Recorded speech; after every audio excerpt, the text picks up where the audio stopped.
Before we talk about systems or solutions, I want to start with what families actually see. So, when school starts feeling harder for a child with ADHD, what does that look like in everyday life, both academically and emotionally? Yeah. So, in my experience in the classroom, this can show up a great number of ways. And then they're receiving constant correction for this, and it becomes tiresome for them. So, for a child who needs extra stimulus, being asked to sit still and quietly can be very difficult for them. And they might lose focus on the topic at hand because now they're concentrating on keeping their body still, staying quiet. They're trying to ignore all the passing thoughts that are coming through their brains. And it really takes up a lot of their executive functioning. So it's very wearisome for them.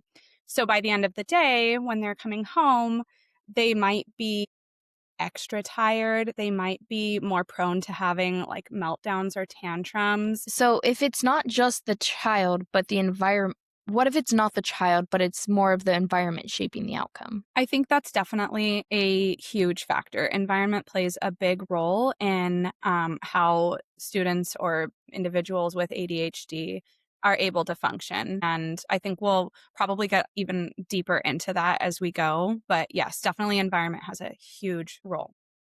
Okay, so since we do see that environment is having a huge role, if some schools are simply a better fit for children with ADHD than others, what are some specific signs parents should look for when they're trying to find a good fit for them? I think that one thing that parents might not think to look for in a school is access to outdoors and outdoor space. Students with ADHD often benefit greatly from being outside, and they need to connect their bodies through motion and contact and energy. So, running and playing outside gives them the extra stimuli that they might need to recharge. And being outside doesn't just have to be for playtime. I think that schools that utilize their outdoor space for learning time are highly beneficial as well. So, a student that might have difficulty paying attention in a classroom with artificial lighting might do better outside where there's nature sounds and they can feel the sun and the wind on their skin and they're getting that extra contact on their bodies and receiving extra information to help them be able to give focus where it needs to be. While it can help some kids, sometimes it does hinder others. I think some additional things that parents could look for is like a flexible pacing rather than like a rigid curriculum. Would you see in that outdoor or play based environment that you were talking about? You can see that kids, like, if it's not like we say here, we do this, it has to be from this time to this time. And it's like, oh, maybe today we'll take a stroll and find out this way. So I really liked how you brought that up. And I also think that parents should also look for teachers who are trained in executive functioning differences, because if they're trained in seeing that executive functioning is not the same across the board, parents are able to see that those teachers are more willing or more likely to help those kids. Absolutely.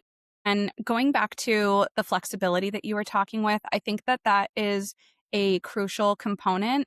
There's a balance between having a reliable, dependable routine and allowing for adaptability when things aren't going the way that you want them to be or when students are struggling.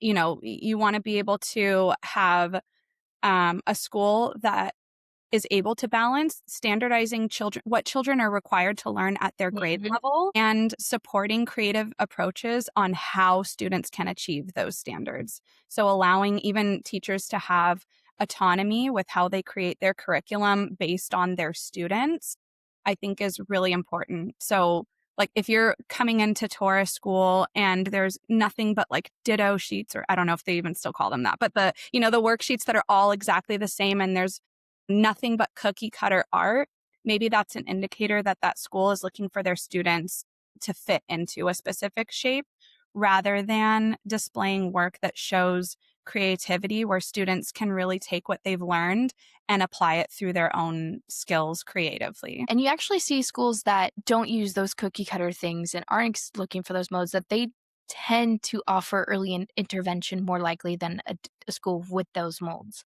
And so if you can see those early interventions in your school rather than a wait and see method, you're going to get way better results.